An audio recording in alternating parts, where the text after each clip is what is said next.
오늘 새벽에 그런 말씀 드렸습니다. 사람은 하나님께서 만드셨습니다.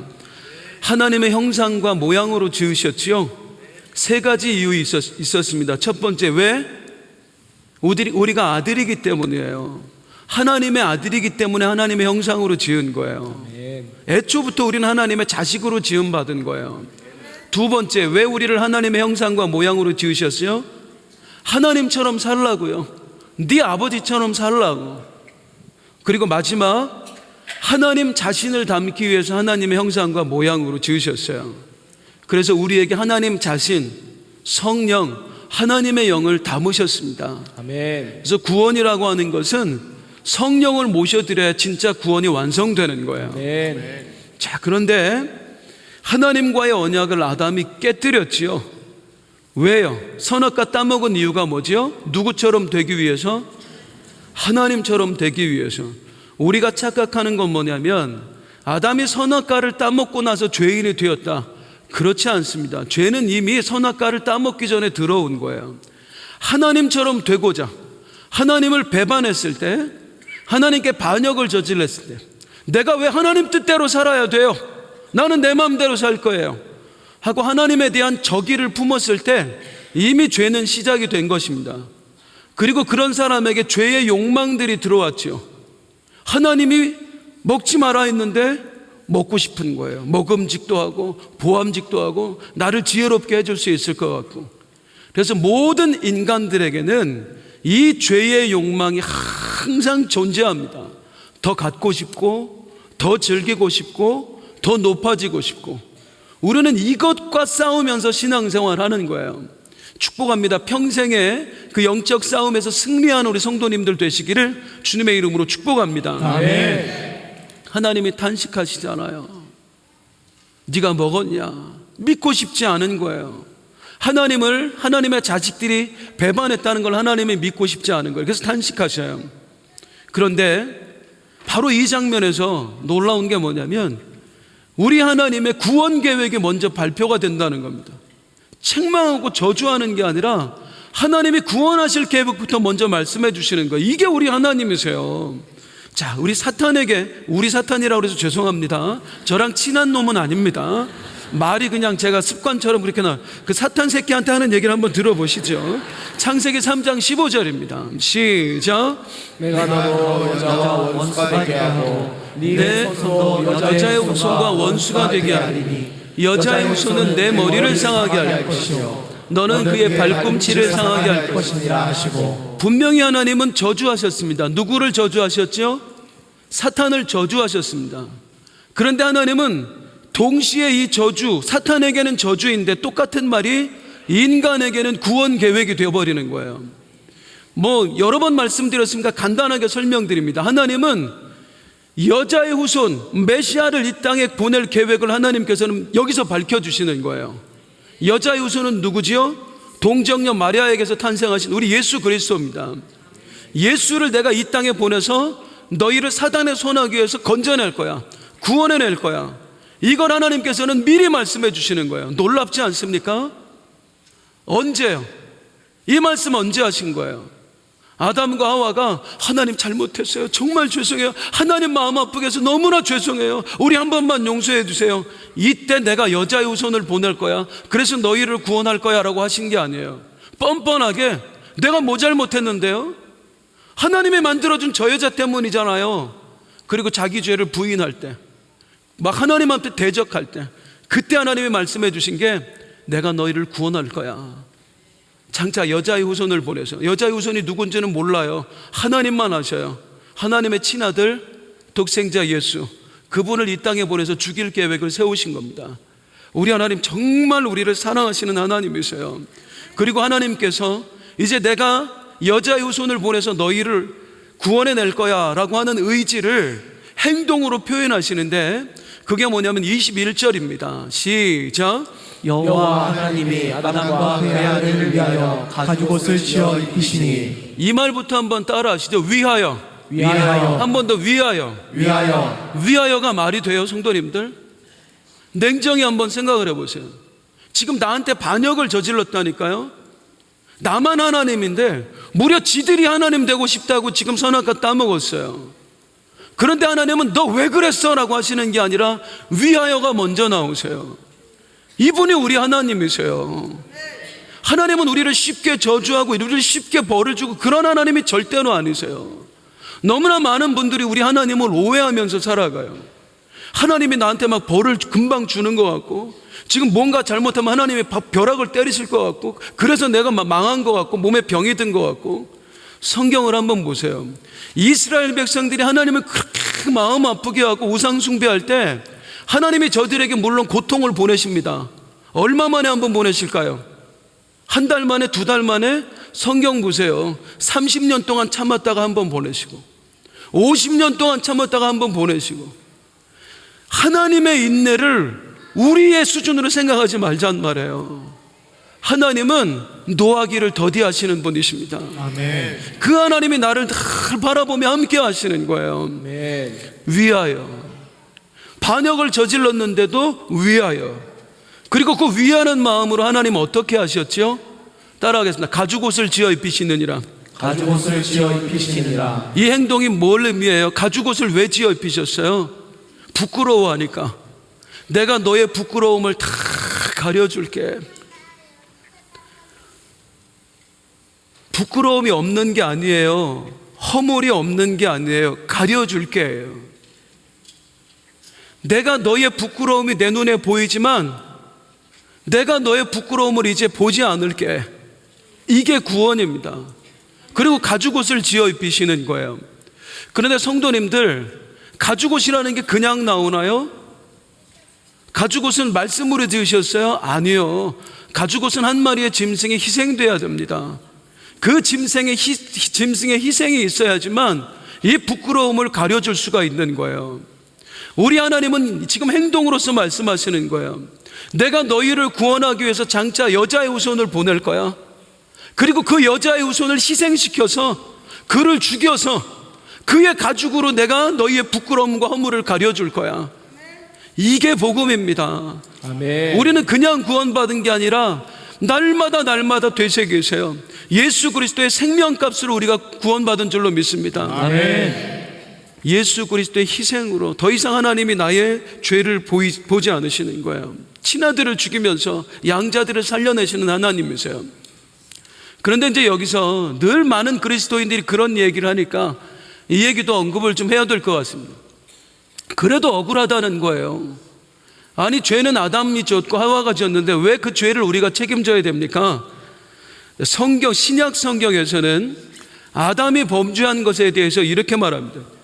그 한 사람으로 인해서 죄가 세상에 들어왔다. 이게 우리가 너무나 억울한데 그 장면을 한번 말씀으로 보도록 하죠. 로마서 5장 12절입니다. 시작. 그러므로 한 사람으로 말미암아 죄가 세상에 들어오고 죄로 말미암아 사망이 들어왔나니 이와 같이 모든 사람이 죄를 지었으므로 사망이 모든 사람에게 이르렀느니라. 한 사람이 죄를 지어서 모든 사람이 죄인이 되었대요. 솔직히 대답해 보세요. 억울하세요? 억울하세요? 이거 우리 굉장히 억울합니다. 그런데 이거 절대로 억울할 일이 아닙니다. 이걸 신학적으로 뭐라 그러냐면 한 사람이 대표가 돼서 그 사람이 지은 죄를 모두에게 적용한다. 이걸 대표성의 원리라고 하고 또 다른 말로 대표성의 법칙이라고도 합니다. 한번 따라하겠습니다. 대표성의 원리. 대표성의 원리. 그러니까 아담이 대표인 거예요. 우리 모두의 대표인 거예요. 그래서 아담이 죄인이 되어서 우리가 같이 죄인 되었다. 이게 우리가 억울한 거잖아요.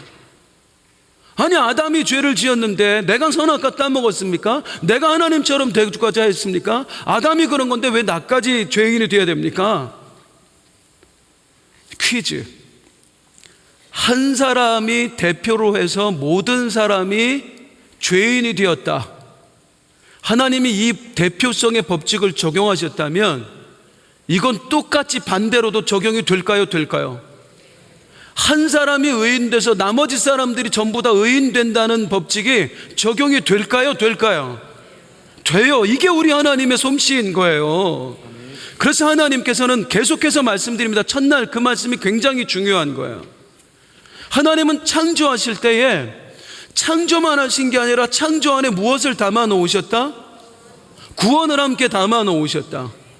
그러니까 아담에게 마찬가지, 아담을 창조하시고 아담을 인류의 대표로 정하실 때 시간을 초월해 계신 하나님께서는 거기에 구원의 계획을 함께 담아 놓으신 거예요. 하나님은 사실 우리가 죄인 될 걸 아셨지요. 뭐 아신다는 게 미리 아셨는데도 만드셨다는 차원, 일단 시간 밖에 계신 분이니까. 그래서 하나님께서는 우리 모두가 구원받을 길을 또한 열어놓으시는 겁니다. 그래서 대표성의 원리를, 하나님의 법칙을 세우시는 거예요. 한 사람이 대표 한 사람이 죄인이 되면 모두가 죄인 되는 거야. 마찬가지로 대표한 사람이 의인이 되면 모두가 의인 될 수 있는 거야.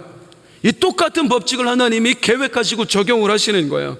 그래서 로마서 5장 19절은 이렇게 말씀합니다. 시작. 한 사람이 순종하지 아니함으로 많은 사람이 죄인 된 것 같이 한 사람이 순종하심으로 많은 사람이 의인이 되리라. 놀라운 법칙입니다. 그래서 이 법칙에 대해서 성경은 뭐라고 말하냐면요, 로마서 5장 15절에 한번 볼게요. 대표성의 원리를 성경이 뭐라고 표현하는지. 시작. 그러나 이 은사는 그 범죄와 같이 아니하니 곧 한 사람의 범죄를 인하여 많은 사람이 죽었은지 더욱 하나님의 은혜와 또한 한 사람 예수 그리스도의 은혜로 말미암은 선물은 많은 사람에게 넘쳐납니다. 따라서 하겠습니다. 예수 그리스도의 은혜로 말미암은 선물. 예수 그리스도의 은혜로 말미암은 선물. 앞에 나와 있는 이 은사는 그거는 대표성의 원리를 이야기하는 거거든요. 대표성의 원리. 한 사람의 범죄 때문에 내가 죄인 된 거, 이거는 불평할 거리가 아니라 하나님의 은혜다. 너희 각자의 능력으로 너희가 구원받을 수 있을 것 같냐? 너희는 결코 구원받을 수 없다. 그런데 하나님께서는 대표성의 원리를 적용해서 한 사람의 범죄, 어차피 우리는 죄인 되는 거예요. 아담이 아니어도. 여러분, 우리가 선악과 안 따먹었을 것 같아요? 마귀가 우리를 꼬드겼을 때 우리가 하나님처럼 되고자 하는 마음을 안 먹었을 것 같아요? 우리가 아담을 굉장히 우습게 생각하는데요, 우리의 지혜를 훨씬 뛰어넘는 사람입니다. 우리와 비교할 수 없는 그 지혜와 믿음을 가졌던 사람, 그런 사람도 넘어진단 말이에요. 우리 단 한 사람의 외에 없이 넘어질 수밖에 없습니다. 그런데 그런 걸 아시고 미리 하나님께서 대표성의 원리를 적용하시는 거예요. 그래서 예수 그리스도 한 분의 의인 되심으로 우리가 의인 되게 하신 것, 이건 은혜인 줄로 믿습니다. 이제 계속해서 이제 앞으로의 말씀은 뭐냐면, 이제 이게 중심입니다. 사람은 죄인이 되었고 하나님께서는 그 사람을 구원하시기 위해서 누구를 보내시기로 했다? 메시아, 여자의 후손을 보내시기로 했다. 이제 여자의 후손 이야기가 창세기의 중심이고요, 그리고 성경 전체의, 구약 성경 전체의 중심이에요. 이걸 놓치면 구약 성경이 제대로 보이지가 않아요. 왜 그토록 가나안 전쟁을 할 수밖에 없었는가? 마귀와 씨름할 수밖에 없었는가? 하나님은 여자의 후손을 이 땅에 보내셔서 온 인류를 구원하시려고 하고, 마귀는 어떻게 해서든지 이스라엘의 혈통을 끊어내서 여자의 후손이 태어나지 못하게 하려고 하고, 이 영적 전쟁이 이제 본격적으로 시작이 되는 거예요. 이제 그 전에 우리 이제 하나님의 구원, 어떻게 여자의 후손을 통해서 구원이 계획이 실행되는가, 그걸 이제 볼 텐데, 이제 그러려면 첫 번째 여자에 대해서 봐야 됩니다. 아담이 우리 모두의 할아버지라면 하와는 우리 모두의 할머니죠. 하와 이야기를 좀 해보도록 하겠습니다. 그런데 성경은 이 하와의 창조에 대해서 아주 특별한 설명을 붙입니다. 창세기 2장 21절 한번 볼게요. 시작. 여호와 하나님이 아담을 깊이 잠들게 하시니 잠들매 그가 그 갈빗대 하나를 취하고 살로 대신 채우시고. 아니, 하와를 창조하시는데 그냥 창조하는 게 아니라 어떻게 했다고요? 아담의 갈빗대 하나를 취해서 거기서 창조했대. 뭐 이런 게 다 있어요. 이런 방식이. 뭐 그런 질문하는 분들이 있어서 뭐 저도 어릴 때 궁금했고 그래서 대답은 해드립니다. 아니, 아담은 갈빗대가 하나 없다면서요? 근데 왜 지금 남자랑 여자랑 갈빗대가 똑같은 거예요? 내 갈빗대 빼면 아들도 빠져서 나옵니까? 내 것만 뺀 거예요. 유전자는 다 있어요.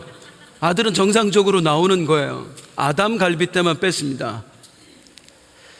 신기하죠? 굳이 이런 방식 아니어도 되잖아요. 그런데 우리 하나님께서는 왜 이런 방식으로 여자를 만드셨을까요? 이유가 있을까요? 있을까요? 있어요. 그 이유가 있는 거예요. 다시 반복해서 말씀드립니다. 하나님의 창조에는 무엇이 함께 담겨 있다? 구원이 함께 담겨 있다. 세상의 창조에, 아담의 창조에 구원의 이야기가 담겨 있었지요. 여자의 창조 이야기도 마찬가지입니다. 하와를 창조하는 데 있어서도 구원 이야기가 담겨 있는 거예요. 어떻게 되느냐? 에베소서 5장 31절에 32절 한번 볼게요. 먼저 31절 시작. 그러므로 사람이 부모를 떠나 그의 아내와 합하여 그 둘이 한 육체가 될지니. 이거 지금 사도 바울이 하는 이야기예요. 31절에 나와 있는 이 얘기는 창세기 2장에 나오는 말씀을 지금 바울 사도가 인용한 겁니다. 창세기 2장 24절, 이런 하나님이 이제 남자와 여자를 만드시고 하시는 얘기가, 이러므로 남자가 부모를 떠나 그의 아내와 합하여 한 몸은 이룰지니라, 그 말씀하셨어요. 지금 바울 사도가 31절에 하나님께서 창세기 2장에 그 말씀하시지 않았습니까? 이 말씀하시지 않았습니까? 하면서 32절에 뭐라고 하냐면 시작. 이 비밀이 크도다. 나는 그리스도와 교회에 대하여 말하노라. 이 비밀이 매우 큽니다. 이 이야기는요, 하와가 창조된 그 이야기는요, 그리스도와 교회의 이야기입니다. 그렇게 설명을 하는 거예요. 무슨 말이냐면 창세기에 나오는 아담의 갈빗대를 취해서 하와라고 하는 아내를 만들어내는 이 이야기는 우리의 구원 이야기예요. 더 정확하게 설명하면 우리의 신랑 되신 예수 그리스도로부터 신부된 교회, 여기서 말하는 교회는 우리들을 말하는 거예요. 예수 신랑으로부터 신부된 우리가 어떻게 나오게 되어 있는가, 그걸 하나님께서는 이미 창조에서 설명하고 계신 거예요. 자, 뭐 어떻게 연결되는지 그 이야기부터 미리 말씀드릴게요. 표로 한번 보겠습니다. 아담에서 하와가 어떻게 나왔는가, 예수 그리스도로부터 교회가 어떻게 나왔는가 한번 보세요. 자, 아담, 예수 그리스도. 아담이 깊이 잠들었지요.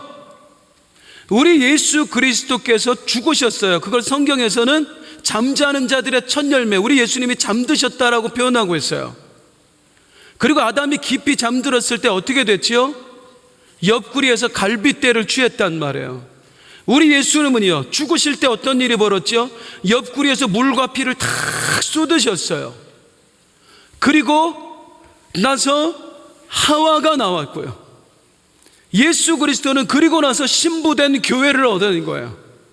그리고 나중에 어떻게 됩니까? 하나님이 뭐라고 말씀하셨어요? 이러므로 둘이 한 몸을 이룰지니라. 신부된 교회와 신랑된 예수 그리스도는 예수 그리스도를 머리로 하여 우리 몸이 서로 하나가 되는 거예요. 기가 막히지 않아요? 이걸 신기하게만 생각하지 마시고요, 아, 하나님은 이미 우리의 구원을 창조 때부터 계획해 놓으셨구나, 아멘. 이걸 가슴에 담고 이제 말씀을 들으시면 돼요. 그래서 이 이야기를 설명하는 구절들이 있죠. 에베소서 1장 23절에 보면 시작. 교회는 그의 몸이니 만물 안에서 만물을 충만하게 하시는 이의 충만함이니라. 하와는 원래 아담의 몸이었어요. 그런데 신부가 된 거예요. 교회, 우리도 마찬가지예요. 우리는 예수 그리스도의 몸으로서 예수 그리스도의 신부가 된 거예요. 아담에서 하와 나온 이야기는 예수님으로부터 우리가 나오는 이야기입니다. 그래서 계시록 21장 2절에 보면 시작. 또 내가 봄에 거룩한 성 새 예루살렘이 하나님께로부터 하늘에서 내려오니 그 준비한 것이 신부가 남편을 위하여 단장한 것 같더라. 우리가 신부고 예수님이 신랑이십니다. 아멘. 그리고 마지막에 진짜 결혼식이 이루어지는 거예요. 그게 영원한 안식으로 들어가는 거예요. 아멘. 이게 연합입니다. 아담과 하와가 하나 된 것처럼 예수님과 우리가 하나 되어서 그분의 나라에서 영원히 살게 되는 거, 이게 진짜 구원입니다. 아멘. 이 말씀 앞에서 우리가 깨달아야 될 건 뭐냐면, 교회는, 즉 우리의 구원은 절대로 우연히 이루어진 게 아니다. 하나님께서는 이미 우리를 어떻게 신부로 얻으실지를 창세 전부터 계획을 하셨고 거기서 이미 녹여내신 거예요. 하나님의 철저한 계획 아래 내가 탄생한 겁니다. 나라고 하는 신앙이니 내가 얼마나 귀하냐 그거예요. 그리고 또 하나 우리가 잊지 말아야 될 것은 하와가 아담으로부터 나온 것처럼 교회는 누구로부터 나왔다? 예수님으로부터 나왔다. 예수 그리스도를 머리로 믿지 않는 교회는 절대로 교회될 수 없습니다. 예수를 구원자로 믿지 않는 교회는 100% 이단입니다. 절대로 교회는 무조건 예수 그리스도로부터 나와야 돼요. 아멘. 예수 그리스도를 향한 신앙 고백이 없는 교회는 진짜 교회가 아니에요. 여러분 예수 그리스도를 머리로 믿으시나요? 아멘. 그분이 구주됨을 믿으시나요? 아멘. 여러분은 진짜 신앙인인 줄로 믿습니다. 아멘. 하와가 나왔어요. 내 갈빗대로부터 하와가 나왔어요. 그랬더니 아담이 어떻게 하는지 한번 보실까요? 창세기 2장 23절 시작. 아담이 이르되 이는 내 뼈 중에 뼈, 살 중에서 살이라. 이것을 남자에게서 취하였으니 여자라 부르리라 하니라. 우와, 감탄한단 말이에요. 탄성을 내지른단 말이에요. 이걸 아담의 이야기로 보면 그냥 감동이 되지 않아요. 우리 예수 그리스도의 이야기를 한번 읽어보시단 말이에요.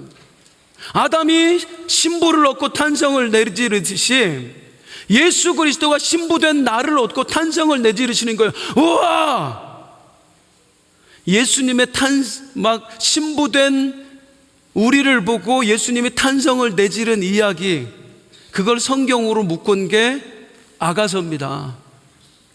아가서예요. 예수님이 얼마나 나를 사랑하시고 신부된 나를 기뻐하셨는지를 설명하는 게 아가서예요. 그리고 나서 또 하나 25절을 한번 보죠. 시작. 아담과 그 아내 두 사람이 벌거벗었으나 부끄러워하지 아니하니라. 부끄러워하지 않았대요. 이건 뭘 표현하겠어요? 우리는 원래 부끄럽잖아요. 벗었으므로 부끄러우니라. 죄의 결과였어요. 그런데 하나님의 계획은 뭐냐면 신랑 되신 예수로 말미암아 너의 부끄러움이 없게 하겠다. 부끄러움이 없게 하겠다. 부부간에 무슨 부끄러움이 있어요? 신랑 되신 예수와 신부된 우리 간에 부끄러움이 신랑으로 인해 완전히 사라지게 될 줄로 믿습니다. 이게 다 구원의 이야기예요. 그래서 또한 이것도 보세요. 사람이 홀로 독처하는 것이 좋지 아니하니 나는 아담이 혼자 있는 게, 아담이 혼자 사는 게 너무 마음 아프다 그러셨지요. 하나님께서 그건 뭘 표현하겠어요? 너희가 없을 때, 신부된 너희가 없을 때 예수 그리스도는 외롭다 그 얘기입니다. 예수 그리스도가 너무 외롭다. 예수 그리스도의 기쁨, 너희의 신랑 되신 예수님의 기쁨은 신부된 너희가 그분과 함께 할 때, 신랑 되신 예수와 동행할 때, 그때 예수 그리스도의 외로움이 사라진다는 거예요. 기쁨이 있다는 거예요. 그래서 이 창세기 계속 읽을 때 단지 그냥 이들만의 이야기가 아니라 이 하나하나를 통해서 나의 구원을 볼 수 있는 은혜가 있기를 주님의 이름으로 축복합니다. 자, 그런데 아담에게 하와를 만들어 주실 때 또한 뭐라고 말씀하셨어요?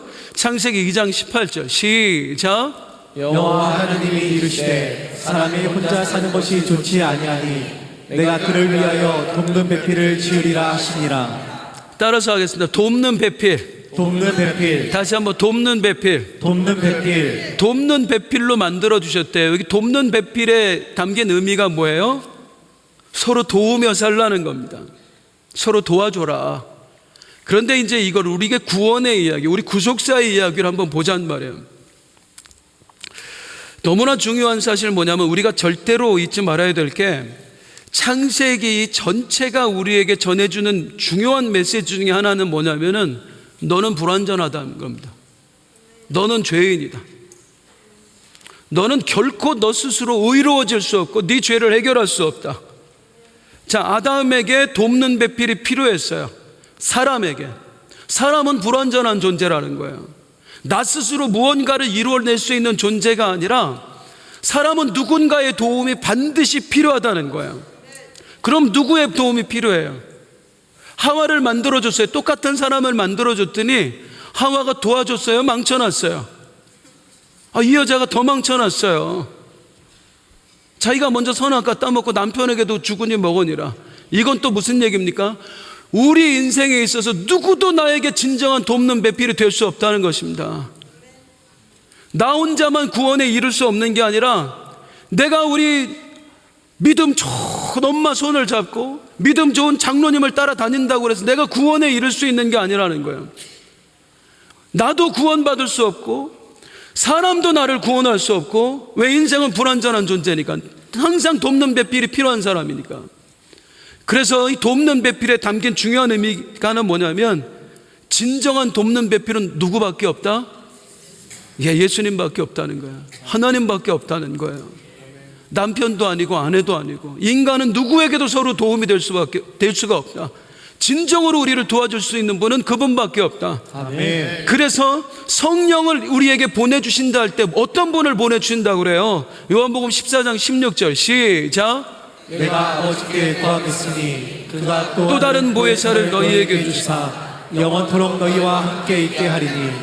여기 돕는 배필이에요. 이 또 다른 보혜사가 돕는 배필이에요. 인간은 누구에게도 돕는 배필이 될 수 없다. 진정한 돕는 배필은 오직 하나님밖에 없다. 그래서 우리를 도우시기 위해서 성령 하나님이 오시는 거예요. 성령 하나님이 무엇을 도우셨습니까? 우리의 구원을 도와주셨습니다. 우리에게 새로운 생명을 주셨습니다. 새로운 생명만 주시나요? 우리가 믿음으로 살 수 있도록 도와주시는 거예요. 우리의 삶의 형편을 이겨낼 수 있도록 도와주시는 거예요. 하나님만이 나의 진정한 돕는 배필 되시는 줄로 믿습니다. 옆에 분에게 말씀해, 하나님만 돕는 배필이십니다. 하나님만 돕는 배필이십니다. 한 번 더, 하나님만 돕는 배필이십니다. 하나님만 돕는 배필이십니다. 이제 다음 주제로 가보겠습니다. 이게 원래 오늘 새벽에 여기까지 했어야 되는데 시간이 모자라서 못했어요. 오늘 새벽에 좀 늦게 끝나서 제가 그런 생각했습니다. 또 원로 목사님 닮아가나? 내일부터 일찍 끝냅니다. 이제 다 오늘 새벽에 지금 제가 빼놓은 말이 있는데, 그게 뭐냐면 사탄의 유혹입니다. 일부러 빼놓았던 구절이, 사탄이 뱀의 형상을 입고 오죠. 그리고 나서 아담과 하와를 유혹을 합니다. 잠깐 그 장면 함께 보도록 하죠. 자, 창세기 3장 1절입니다 시작. 그런데 뱀은 여호와 하나님이 지으신 들짐승 중에 가장 견고한 여자에게 물어 이르되 하나님이 참으로 너희에게 동산 모든 나무의 열매를 먹지 말라 하시더냐. 뱀이 와서 이제 유혹을 하는데요, 신기하죠. 하나님으로부터 언약을 체결한 사람은 누구예요? 아담이에요. 그런데 아담에게 말하지 않고 누구에게 말해요? 하와에게 말을 합니다.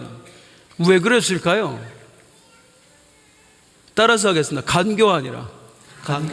간교하기 때문입니다. 간교한 사단은 언제나 더 쉬운 먹잇감을 찾습니다. 항상 더 쉬운 먹잇감을 찾습니다.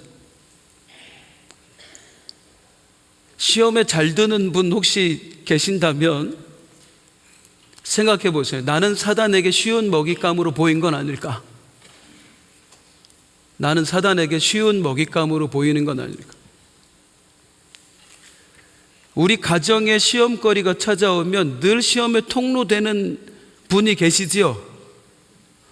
남편이에요? 남편이에요? 아내예요? 아내예요? 사탄이 보기에는 그 사람이 쉬운 먹잇감이기 때문입니다. 교회 공동체가 시험에 들 때 항상 중심 인물이 되는 분들이 있지요. 사탄에게 더 쉬운 먹잇감으로 보이는 겁니다. 아담과 하와 부부가 있는데 사탄에게는 하와가 훨씬 더 쉬운 먹잇감으로 보였습니다. 왜 그랬을까요? 하나님이 명령하실 때 아담은 하나님으로부터 직접 들었어요. 하지만 하와는 아담을 통해서 간접적으로 들었어요. 전에 들은 이야기에 반응하면 언제나 사단의 계략에 넘어갑니다. 그랬대? 그랬다네? 들었어? 이 이야기에 들어가는 순간 사단의 먹잇감 됩니다. 사람의 말은요, 전해지면 전해질수록 살이 붙게 되어 있어요. 제가 고등학교 때 실제로 겪었던 일입니다. 제 친구 중에 두혁이라고 하는 친구가 있어요. 저희 동네 한 동네 같이 살았어요. 어느 날, 그때 뭐 핸드폰 있는 시절 아니었잖아요. 아침에 학교 가려고 하는데 두혁이 엄마가 저한테 전화를 하셨어요. 친구 엄마가. 호승아, 두혁이 중환자실에 입원해서 오늘 학교 못 간다. 그리고 그냥 끊었어요. 그게 전부예요. 왜냐면 너무 급하게 끊었어요. 지금 이제 학교 가서 전해주라고. 그래서 제가 학교 가서 선생님에게 말씀드렸죠. 선생님, 두혁이가 중환자실에 입원해서 오늘 학교 못 온답니다. 그리고 우리 친구들한테도 말했어요. 얘들아, 두혁이가 중환자실에 입원해서 학교 못 온단다. 저는 제가 알고 있는 건 그거밖에 없어요. 중환자실에 입원해서 오늘 학교 못 온다. 2교시 끝났는데 우리 옆반 애가 왔더라고. 박진이라는 친구가 왔더라고. 호승아 너 그 얘기 들었어? 무슨 얘기? 두혁이 얘기. 두혁이? 두혁이가 왜? 야, 두혁이가 오늘 아침에 오토바이 타다가 오토바이, 난 얘기를 하지도 않았거든요. 오토바이 타다가 걔네 집 앞에서 이렇게 나오는데 그 성당 앞에 있다. 성당은 왜 나오는지 몰라요.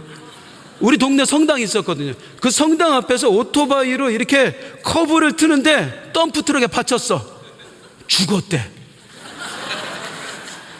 2교시 지났는데 중환자실에 입원한 애가 오토바이 타다가 덤프 트럭에 받쳐서 성당 앞에서 죽었다로 바뀌었어요. 그래서 제가 야, 이 새끼야, 그 아침에 내가 한 얘기야, 이 새끼야. 그랬더니 4교시 끝나니까 우리 선생님이 와가지고 담임 선생님, 너 이 새끼야 왜 두혁이 죽었다고 소문을 내냐고. 제가요? 말이라고 하는 건 있잖아요. 딱 2교시예요. 딱 2교시면은 뭐냐면은 쉬는 시간 2번밖에 안 지났어요. 그 사이에 오토바이 나오고 그리고 성당 나오고 덤프트럭 나오고 죽었다까지 되고. 말은 이렇습니다. 그러니 생각을 해보세요. 사탄이 얼마나 이용하기 좋은 재료인지. 우리의 말이라고 하는 거, 내 생각을 섞고 내 여러 가지를 섞어서 뻥튀기 시키고 가정을 혼란케 하고 사람을 의심하게 하고 교회를 무너뜨리고 평생에 내가 들은 말이 아니면 믿지 않으시길 주님의 이름으로 축복합니다. 누가 말했어도 믿지 마세요. 옆에 분에게 말씀해 주세요. 내 말을 믿지 마세요. 내 말을 믿지 마세요.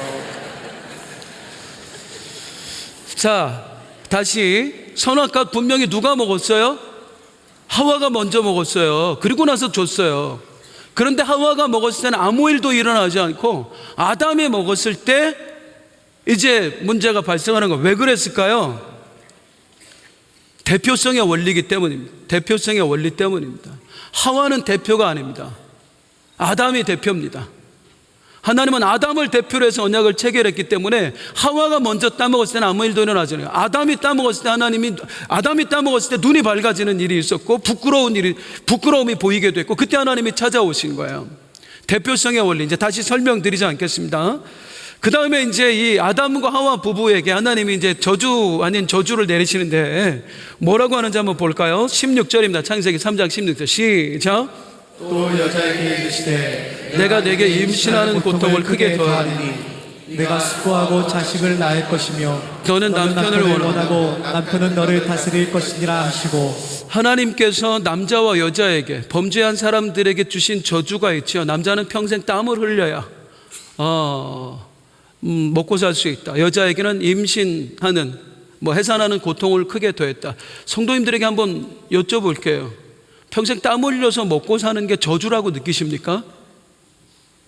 아니에요. 우리 아버지 80세까지 일하셨는데요, 일하는 게 너무 행복하셨어요.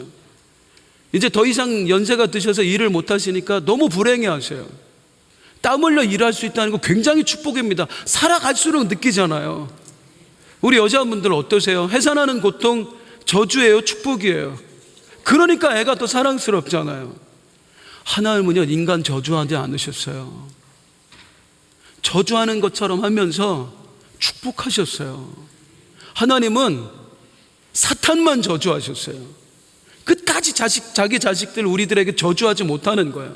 그런데 단 한 가지, 이제 인간이 바뀌어 버렸기 때문에, 습성이 바뀌어 버렸기 때문에 인간에게 나올 수밖에 없는 현상을 이야기하는데, 아까 보니까 뭐라고 해? 너는 남편을 원하고, 따라하기, 너는 남편을 원하고 남편은 너를 다스릴 것이니라. 남편은 너를 다스릴 것이니라. 남편은 먼저 아내를 어떻게 하려고 한다고요? 다스리려고 한대요. 아내는 남편을 어떻게 한다고요? 원하고. 이게 막 사랑을 원하고 이렇게 이게 착각을 해서 이게 해석이 잘 안 되는데, 이 원하고의 원래 뜻은 히브리어로 테슈카라고 하는데 이런 뜻입니다. 따라하겠습니다. 장악하다. 장악하다. 이야, 무슨 뜻인지 알겠죠? 아내는 남편을 장악하려고 그래. 휘어잡으려고. 남편은 아내를 다스리려고 그래. 평생 사이가 좋을까요? 소위가 그러니요, 남편과 아내는 예수 그리스도의 마음을 갖지 않으면 평생 싸울 수밖에 없습니다. 아내는 남편 휘어잡으려고 하고 남편은 또 다스리려고 왕노릇 하려고 하고 안 싸울 수가 없어요. 인간의 삶이 이래요. 제가 이제 인터넷에서 글을 하나 보다가 재밌어갖고 적어놓은 글이 있는데, 중년 여성 질환 자가 진단이에요. 그러니까 중년 여성분들, 나한테 이런 증상이 온다 그러면 이 질병이래요. 몇 가지 얘기해 드릴 테니까 이제 내가 무슨 증상이 있는지 손을 들어주시면 됩니다. 첫 번째, 남편이 갑자기 멋있어 보인다. 손 들어봐 주세요. 갑자기 남편이 멋있어진다. 없어요? 있어요. 갑자기 남편이 멋있어 보인다. 중년 여성. 또 없으세요? 김소영 권사님. 예. 남편이 중년인데 남편이 갑자기 멋있어 보인다. 백내장이랍니다.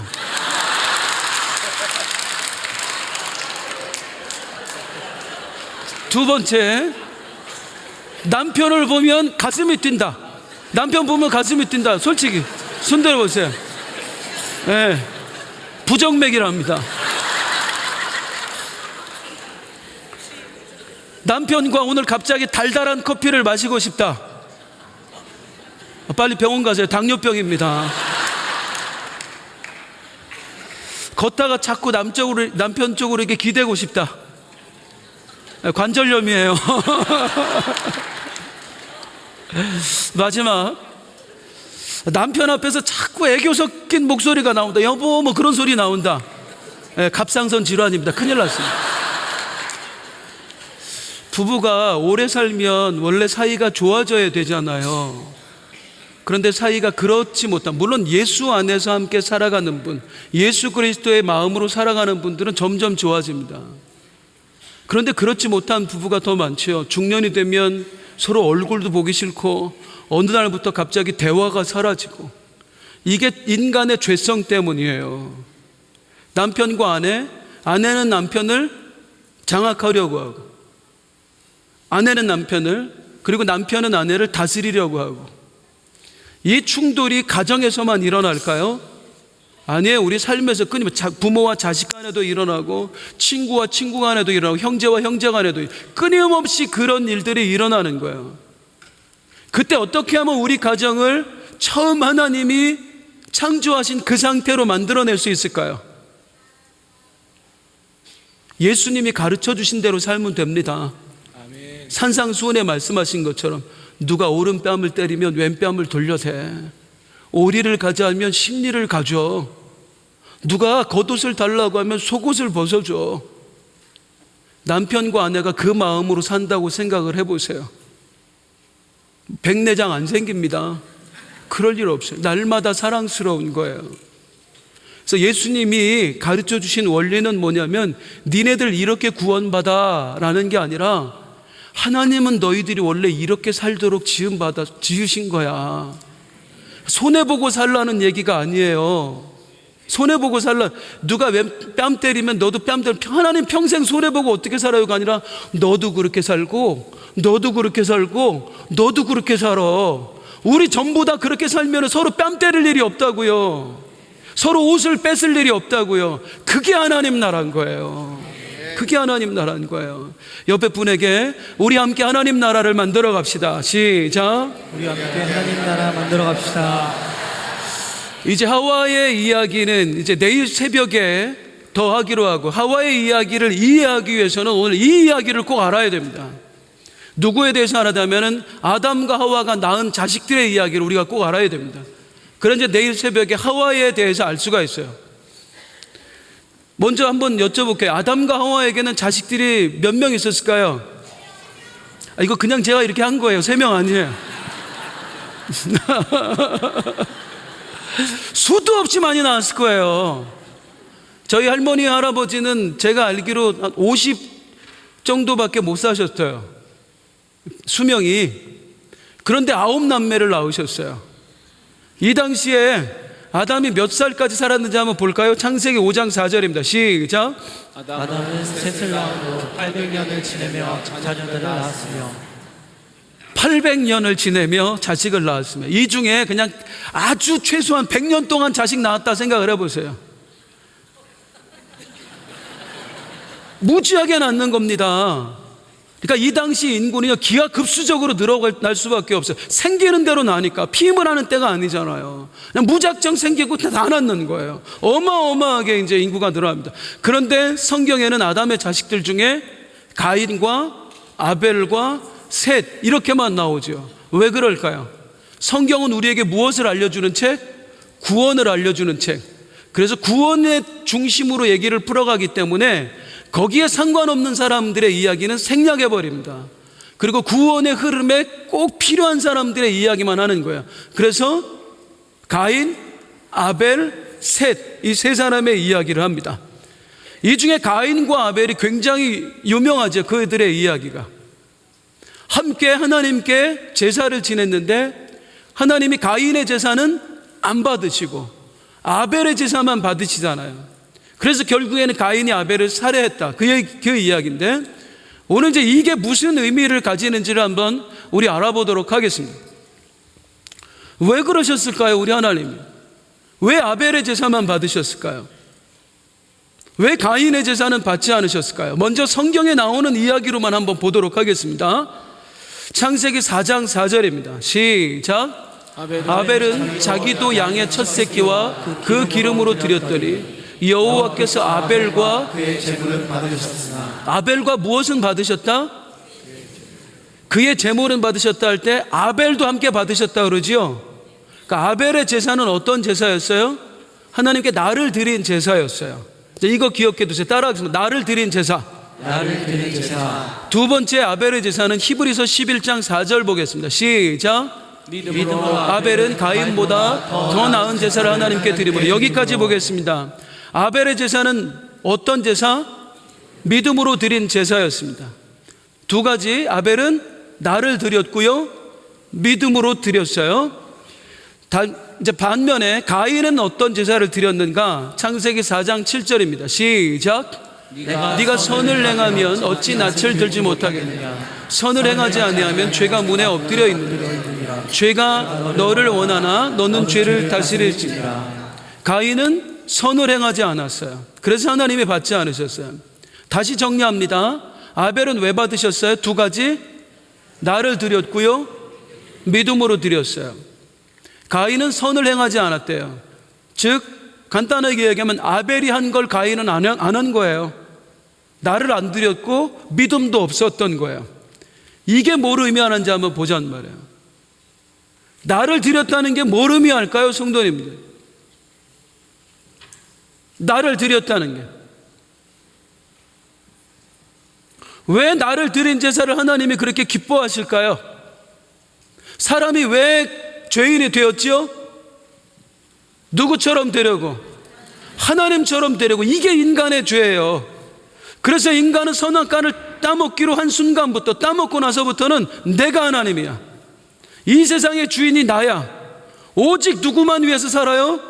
나만 위해 살아요. 그런 상황에서 하나님 앞에 제사를 드릴 때에 나를 드렸다는 건 무슨 마음으로 드렸다는 얘기예요? 당신만이 하나님이십니다. 나는 하나님 아닙니다. 나는 죄인입니다. 당신만 하나님이십니다. 이게 나를 드렸다는 의미예요. 이 창세기의 흐름으로 보면. 두 번째로 믿음으로 드렸다고 그랬죠. 믿음으로 드렸다는 뭔가를 믿었기 때문에 믿음으로 드렸다고 얘기할 거 아니에요. 뭘 믿었을까요? 하나님의 언약을 믿은 거예요. 내가 너희에게 여자의 후손을 보내리라. 이 언약을 아벨이 믿었던 거예요. 구약이나 신약이나 사람이 구원받는 비결은 딱 한 가지밖에 없습니다. 따라하겠습니다. 믿음으로 구원받습니다. 누구를 믿음으로 구원받습니까? 메시아 예수 그리스도 믿어야 구원받아요. 예수 그리스도가 이 땅에 오시기 전에는 오실 예수님을 믿으면 구원받는 거고요, 예수님이 오신 이후에는요, 오신 예수님 믿으면 구원받는 거예요. 그럼 이 당시도 똑같아요. 아벨도 가인도 다 똑같아요. 장차 오실 예수님 믿으면 구원받는 거예요. 근데 예수라는 이름은 몰라. 이름이 중요한 게 아니에요. 하나님의 언약이 중요한 거예요. 하나님의 메시아를 보내겠다고 약속하셨거든. 여자의 후손. 그걸 믿는 믿음으로 구원받는 거예요. 아벨이 그 믿음으로 하나님께 제사를 지낸 겁니다. 두 가지. 죄인 된 인간이, 스스로 하나님 된 인간이, 내가 하나님 아닙니다, 당신이 하나님이십니다, 나를 드렸고요, 나는 당신이 하신 언약의 말씀을 믿습니다, 메시아를 보내어 나를 구원하실 줄로 믿습니다, 그리고 하나님의 회복, 에덴으로 돌아갈 거를 소망하면서, 우리가 천국을 소망하듯이 아벨이 그걸 소망하면서 하나님께 제사를 드린 거예요. 그래야 하나님이 기뻐 받으시는 거예요. 뭐 재물을 뭐 더 좋은 걸 드리고 뭐라고가 아니에요. 진짜 믿음만 원하신다니까 우리 하나님은. 반면에 가인은 어땠습니까? 선을 행하지 않았다. 이 두 가지가 없었다는 겁니다. 선을 행하지 않았다 그러는데, 선을 행하지 않았다 그러는 걸 무슨 죄를 지었다 뭘 했다 그러는데, 선이 뭐지요 성도님들? 선은요 하나님의 뜻이 선이에요. 그분이 창조주시잖아요. 그분이 우리를 만드셨잖아요. 그분이 주인이시잖아요. 그분의 뜻이 선이에요.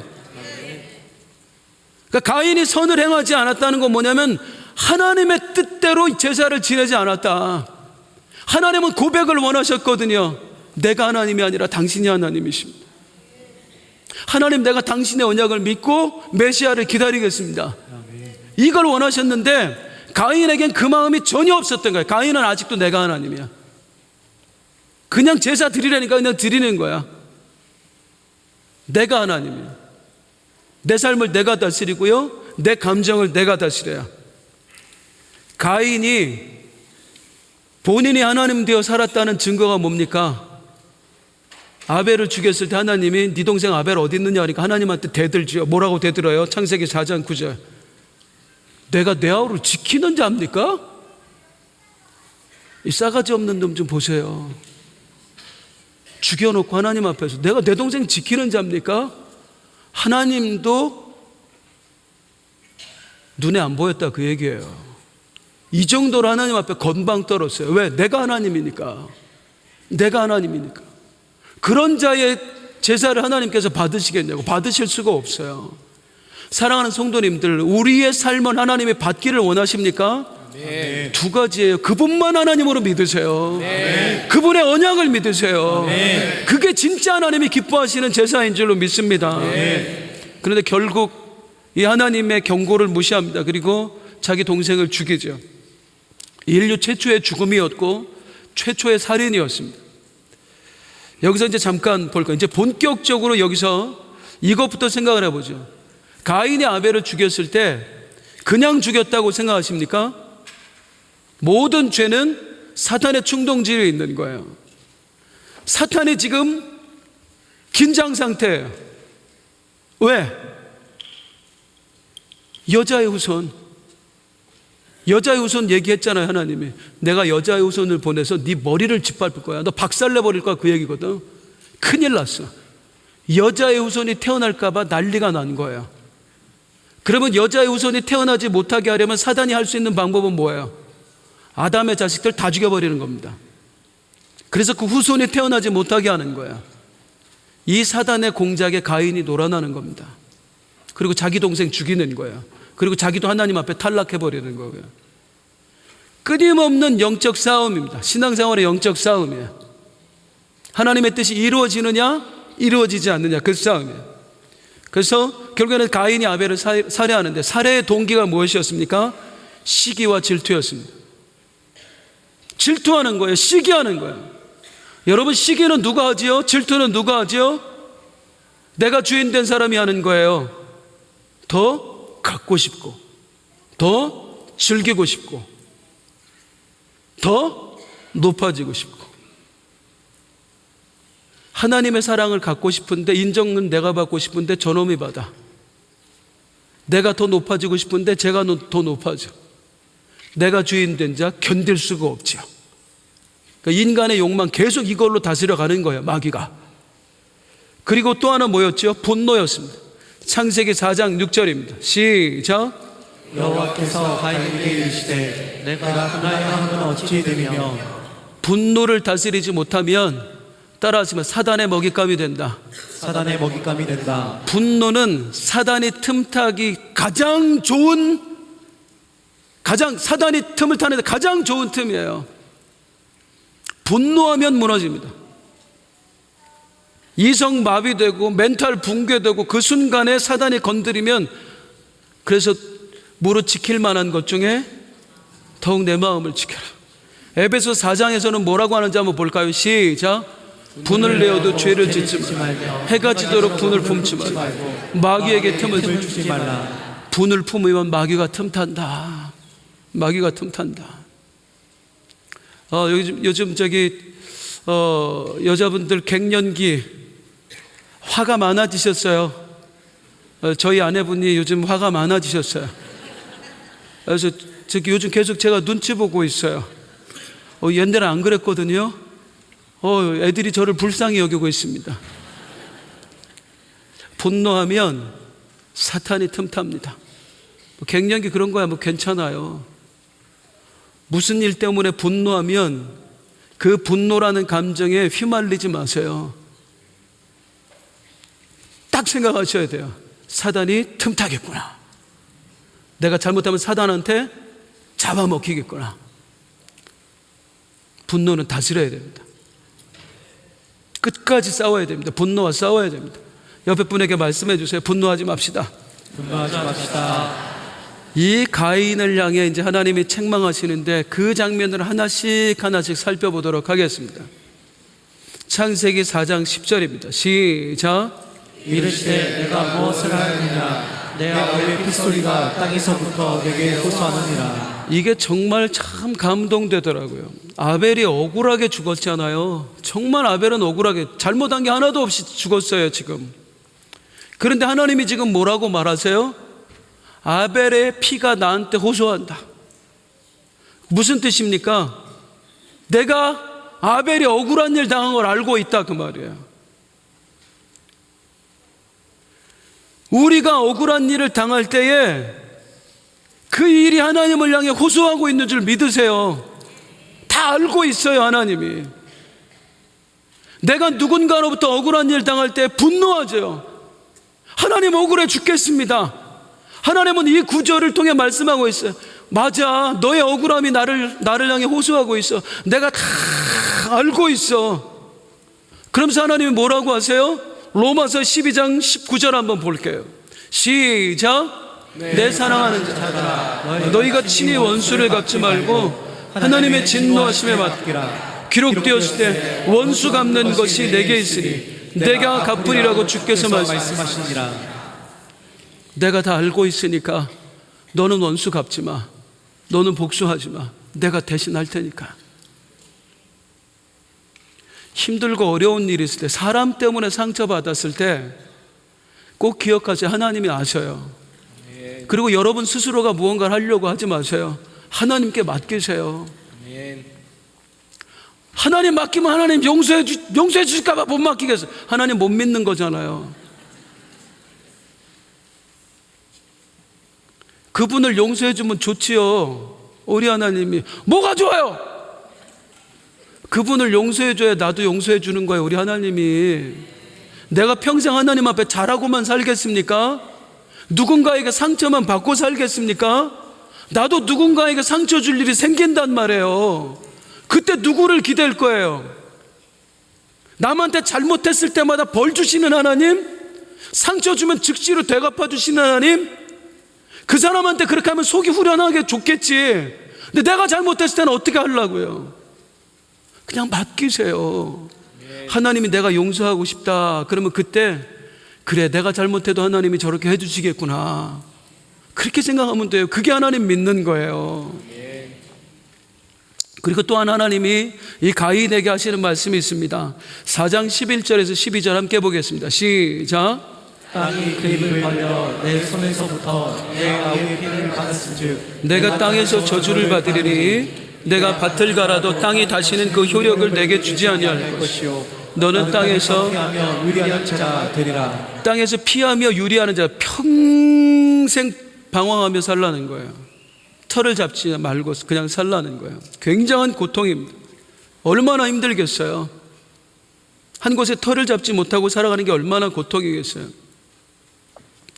그런데 여러분, 가인의 입장에서 이 고통이 저주일까요? 축복일까요? 하나님은 저주하신 것 같아요. 너 평생 떠돌이로 살아. 저주하신 것 같아요. 근데 과연 저주일까요? 여러분이 지금 가진 그 믿음, 무엇을 통해 만들어진 믿음입니까? 수많은 고통과 아픔을 통해 만들어진 겁니다. 그때 실패했고, 그때 망했었고, 그때 몸이 아팠었고, 그때 누군가에게 버림받았고, 상처 입었고, 그 고통의 순간들을 통해서 하나님 없이 못 살겠다. 하나님 나 좀 도와주세요. 나 좀 살려주세요. 그러다가 우리가 하나님 만난 거고, 거기서 지금 내 믿음이 생겨난 거거든요. 고통은 저주가 아니에요. 축복이지. 가인을 하나님이 저주하신 것 같지만요, 가인에게도 축복을 주신 거예요. 너 영원토록 고통 속에 살아. 왜? 하나님은 당연히 하시거든. 이놈이 고통당하다가 나를 찾을 수밖에 없다는 거라. 우리 하나님은요, 누구에게라도입니다. 누구에게라도 처음부터 끝까지 사랑밖에 없으신 하나님이세요. 아벨만 사랑하시는 하나님이 아니라 가인도 처음부터 끝까지 사랑하시는 하나님. 자기 사람을 사랑하실 때 끝까지 사랑하시니라. 아멘.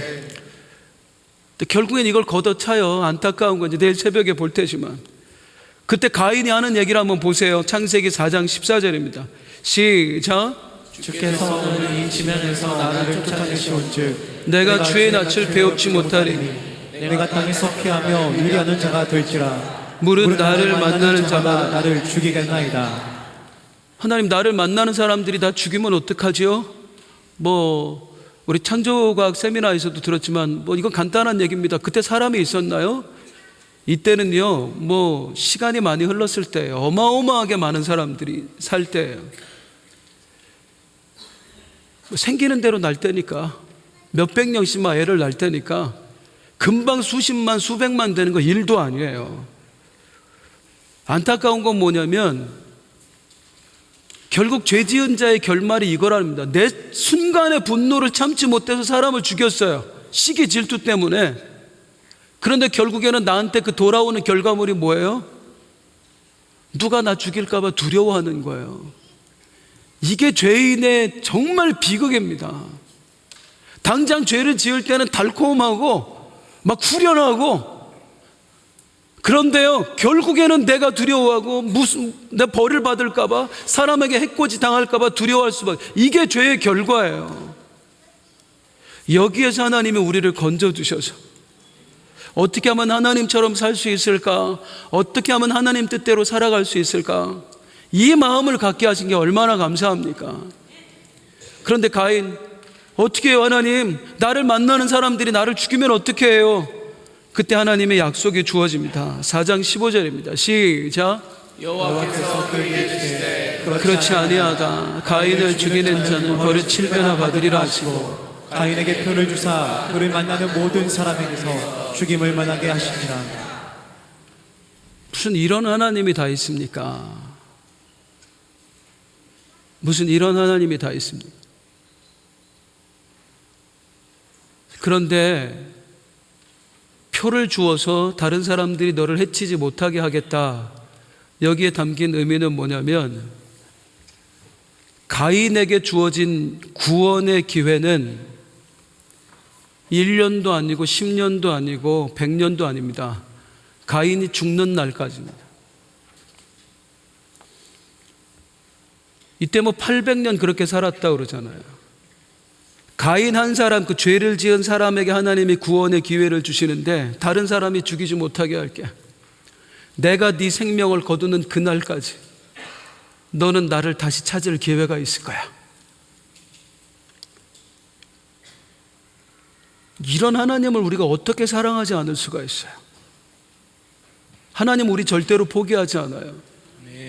이 하나님 안에서 여러분의 가족들 중에 믿지 않는 분들이 있습니까? 그분의 목숨이 끊어지는 그 순간까지 포기하지 마세요. 아멘. 하나님은 마지막까지 구원의 백성 살려내시는 하나님이세요. 아멘. 제가 참 그런 역사를 많이 봐요. 우리 집사님 한 분이 아버지가 안 믿는데 복음을 전하고 싶은 거야. 그런데 그냥 그대로 쓰러졌어요. 아예 의식이 없는 상태로 지금 며칠이 지났어요. 목사님, 그냥 우리 아버지 와서 기도 한 번만 해주세요. 병원에 와서. 어차피 의식은 없어요. 그래서 병원에 함께 갔어요. 목사밖에 못 들어가 중환자실에 가는데요, 저 들어가는 그때 깨어났어요. 그리고 제가 딱 복음 전하고 말은 못하니까 받아들였으면 손 잡으세요 했더니 손에 힘을 살짝 주더라고. 그리고 저 나오자마자 의식이 없어졌어요. 마지막 목숨이 다하는 그 순간까지 우리에게 살 기회, 구원의 기회를 주신 하나님입니다. 그분의 사랑을 우리는 끝까지 믿어야 돼요. 아멘. 나를 그렇게 사랑하셨고 내 주변의 사람을 사랑하셨다. 아멘. 이 이야기가 어디에 나옵니까? 호세아서에 나옵니다. 끝까지 사랑하시는 하나님의 사랑. 어느 날 호세아에게 말씀하세요. 창녀랑 결혼해라. 예? 음란한 자식을 낳아라. 남의 자식 낳아오면 키우라, 그 얘기예요. 어느 날 남편 싫다고 또 도망갔어요. 또 가서 창녀 생활하는 거예요. 돈 주고 가서 또 사와라. 기가 막혀가지고 내가 왜 그래야 되는데요, 하나님? 내가 이 여자를 도대체 왜 그렇게까지 해야 되는데요? 그때 호세아에게 하나님이 하신 말씀이에요. 호세아 3장 1절입니다. 시작. 여호와께서 내게 이르시되 이스라엘 자손이 다른 신을 섬기고 건포도 과자를 즐길지라도 여호와가 그들의 사랑하니 너는 또 가서 타인의 사랑을 받아 음녀가 된 그 여자를 사랑하라 하시기로. 그게 너희를 향한 내 마음이야. 너희가 나라고 하는 남편을 버리고 바알 남편 만나서 바람났잖아. 나를 버리고 음란을 저질렀잖아. 그런데도 나는 오늘도 너희가 돌아오기만 기다리고 있어. 아무리 더러워도 창녀 같아도 그런 너희가 나한테 돌아오기만 기다리고 있어. 어떤 모습이어도 상관없어. 너는 처음부터 끝까지 내 신부였고 내 사랑은 변하지 않을 거야. 이걸 이스라엘 백성들한테 보여줘. 그 창녀를 대신 사오면, 돈 주고 사오면서 우리 하나님이 이 백성을 얼마나 사랑하시는지를 보여줘. 그게 호세아서예요. 그리고 그 하나님의 절실한 마음을 표현한 구절, 우리 마지막으로 함께 읽겠습니다. 이건 일어나서 함께 읽겠습니다. 끝까지 안 돌아와요. 이스라엘 백성들이 끝까지 안 돌아와요. 그때 에브라임은 이스라엘의 북이스라엘을 에브라임이라고 불렀고요. 뭐 이스라엘 마찬가지 아시겠고요. 여기 아드마와 스보임은 뭐냐면 소돔과 고모라가 멸망할 때 함께 죄를 짓고 멸망했던 아주 더러운 성읍들입니다. 하나님이 이스라엘을 향해서 내가 왜 찾아와야 되는데요? 이 창녀 같은 아내를 왜 찾아와야 되는데요? 그때 하나님께서 끊임없이 자기를 떠나고 버리는 이스라엘에게 하신 이야기가 있어요. 당신의 마음은 시작. 에브라임이여 내가 어찌 너를 놓겠느냐. 이스라엘이여 내가 어찌 너를 버리겠느냐. 내가 어찌 너를 아드마같이 놓겠느냐. 어찌 너를 스보임같이 두겠느냐. 내 마음이 내 속에서 돌아서 나의 긍휼이 온전히 불붙듯하듯 너를 향한 내 긍휼의 마음이 내 속에서 불이 타고 있다. 불이 타고 있다. 가인을 향해서도 똑같았습니다. 그의 목숨이 다하는 그날까지 가인이 돌아와야 될 텐데 그 불타는 사랑으로 그를 사랑하신 하나님, 그분이 오늘 여전히 이 시대의 가인으로 살아가는, 내가 주인 되어 살아가고 하나님의 언약을 믿지 못해서 내 마음대로 행하고 있는 우리를 향해서도 불타는 마음으로 애타게 우리를 기다리고 찾고 계신 줄로 믿습니다. 너는 내 아들이라. 너는 내 아들이라. 목숨이 다하는 그날까지 너는 내 아들이라는 사실은 변함없을 것이다. 찬송하겠습니다.